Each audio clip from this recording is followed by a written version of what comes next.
Halo semuanya, di sini kami akan mempresentasikan tentang diskriminasi pekerjaan. Sebelum memulai, izinkan kami untuk memperkenalkan diri terlebih dahulu. Perkenalkan saya Imade Hendra Wirawan dengan NIM 220-261-201-0267 dengan nomor absen 10. Perkenalkan, nama saya Ardi Jordan dengan NIM 2202612010259 dengan absen 08. Baik, itulah tadi perkenalan singkat kami. Tanpa berlama-lama, mari kita langsung ke pembahasan materi. Sifat diskriminasi kerja. Nah, diskriminasi kerja adalah tindakan yang tidak etis yang dilakukan di lingkungan pekerjaan, di mana keputusan-keputusan penting seperti perekrutan karyawan, pemberian gaji, dan juga promosi jabatan itu dilakukan tidak berdasarkan kemampuan atau kualifikasi individu, melainkan dilakukan berdasarkan stereotip ataupun prasangka yang dipasangkan kepada sebuah individu. Nah, menurut Relaquest ada beberapa hal yang bisa dilihat untuk mengidentifikasi bentuk diskriminasi di lingkungan kerja. Yang pertama, keputusan yang diambil di lingkungan pekerjaan itu merugikan seseorang tanpa dasar ataupun basis argumen yang jelas atau sah. Nah, misalnya dalam sebuah perusahaan, seseorang individu itu digaji dengan upah yang tidak adil, bukan berdasarkan kemampuan dia ataupun kualifikasi dia dan juga performa kerja dia di perusahaan itu, tapi berdasarkan mungkin bentuk fisiknya ataupun juga jenis kelaminnya dan hal-hal lainnya, yang dimana tidak melihat berdasarkan kemampuan dari individu itu, tapi berdasarkan stereotip ataupun prasangka yang dipasangkan kepada individu itu berdasarkan fisiknya, dari cara ngomong dan hal-hal lain yang tidak berdasar, tidak bermoral dan berbasis stereotip. Diskriminasi ini seperti yang saya sudah jelaskan itu umumnya bersifat berdasarkan dari prasangka dan juga stereotip yang ada di masyarakat. Misalnya sebuah idealisme ataupun perasaan patriarki yang sudah turun-temurun begitu, sehingga di lingkungan kerja itu karyawan perempuan tidak mendapatkan promosi atau kenaikan jabatan yang setara seperti karyawan lelaki karena stereotip yang ada. Padahal mungkin secara performa kerja dan juga kompetensi, karyawan perempuan itu kurang lebih sama kemampuannya dengan laki-laki, tetapi karena ada kultur yang turun-temurun gitu di negara kita dan juga di perusahaan tersebut masih berperilaku diskriminatif terhadap perempuan, sehingga perempuan tidak mendapatkan kesempatan yang setara dengan laki-laki di beberapa perusahaan-perusahaan yang diskriminatif ini. Nah, itu salah satu pertanda bahwa sebuah perusahaan itu diskriminatif, di mana dia menetapkan keputusan itu berdasarkan stereotip dan juga prasangka, bukan berdasarkan data dan performa. Diskriminasi membatasi kesempatan pada setiap orang untuk mendapatkan promosi jabatan, kenaikan gaji, dan hal-hal benefit-benefit lain yang mungkin didapatkan di lingkungan kerja. Hal-hal ini menjadi sebuah masalah di mana tidak semua orang di tempat kerja itu bisa diperlakukan sama hanya karena mungkin ras, gender, agama, dan hal-hal lain yang tidak bersifat tidak berdasar begitu, dan mengesampingkan performa kerjanya begitu. Jadi bukan hanya diskriminasi ini akan membuat perusahaan itu terlihat tidak adil dan juga tidak bermoral, tetapi juga akan menghambat pertumbuhan dari perusahaan tersebut karena orang-orang yang benar-benar kompeten itu tidak mendapatkan kesempatan yang sama hanya karena prasangka atau stereotip yang dipasangkan kepada individu tersebut di perusahaan-perusahaan yang masih diskriminatif ini. Nah, dalam diskriminasi kerja itu ada dua hal, yang mana diskriminasi kerja yang bersifat dilakukan secara sadar, di mana mungkin dalam beberapa perusahaan ada aturan-aturan yang tertulis. Mungkin kita bisa lihat kalau dalam contoh sehari-hari itu di lowongan pekerjaan itu harus berpenampilan menarik, harus beragama ini, harus mungkin juga maksimal berumur segini gitu. Sebenarnya itu kan sebuah tindakan yang diskriminatif ya. Kalau dari sisi umur itu sudah sering diperdebatkan. Kalau di Indonesia sendiri itu batas umur usia untuk diterima kerja itu 25 tahun. Sementara kan sangat tidak adil, dimana kenapa orang yang di atas 25 tahun tidak bisa diterima kerja begitu. Hal-hal seperti itu kan sebenarnya contoh diskriminasi. Nah, hal-hal lain seperti juga dengan aturan-aturan yang tidak berdasar dan tidak jelas yang diterapkan di lingkungan kerja, seperti tidak menggunakan hijab, seperti itu. Hal-hal seperti itu tuh sebuah bentuk diskriminatif yang dilakukan secara sadar di sebuah perusahaan. Nah, tapi ada juga nih bentuk diskriminasi yang dilakukan secara tidak sadar. Contohnya seperti secara tidak sadar bosnya walaupun tidak tertulis aturannya, tapi bos di sebuah perusahaan itu menaikkan gaji karyawan yang cowok nih, dan yang laki-laki diperlakukan berbeda dengan yang cewek. Hal-hal seperti ini sebenarnya umum terjadi, di mana kita bisa melihat secara data begitu di sebuah perusahaan.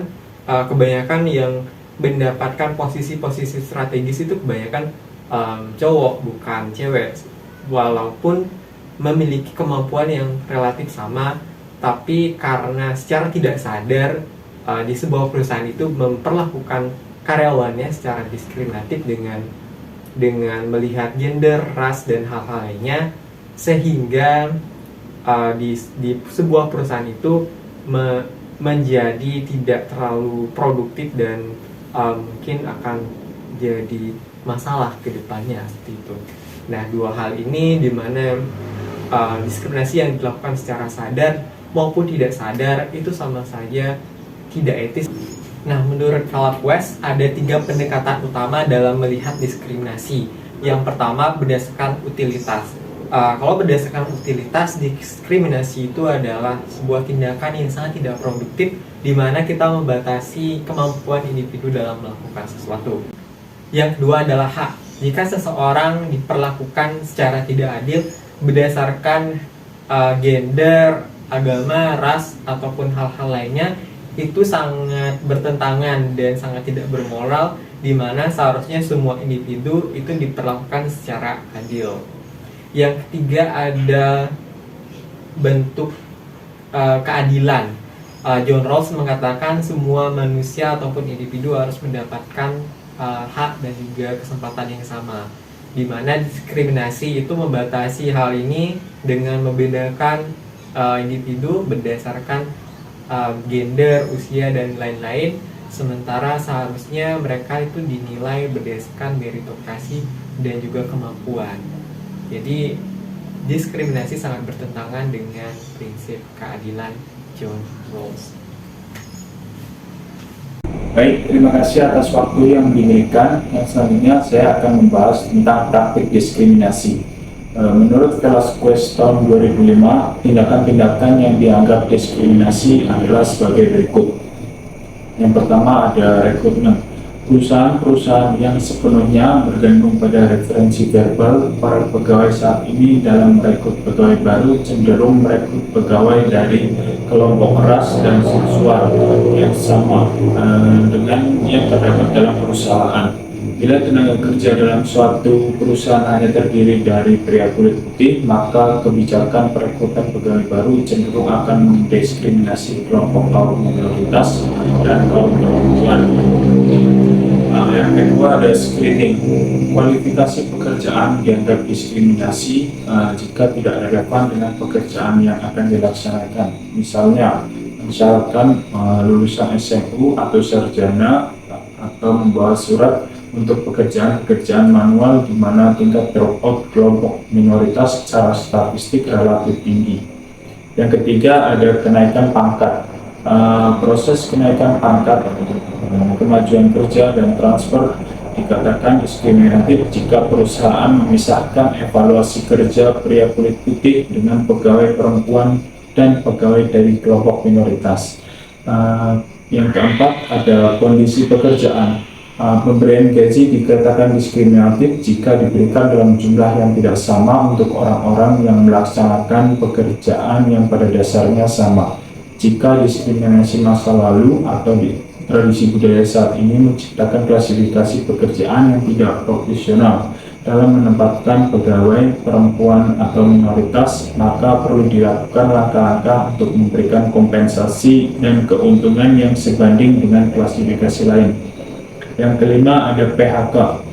Memecat pegawai berdasarkan pertimbangan ras dan jenis kelamin jelas merupakan diskriminasi.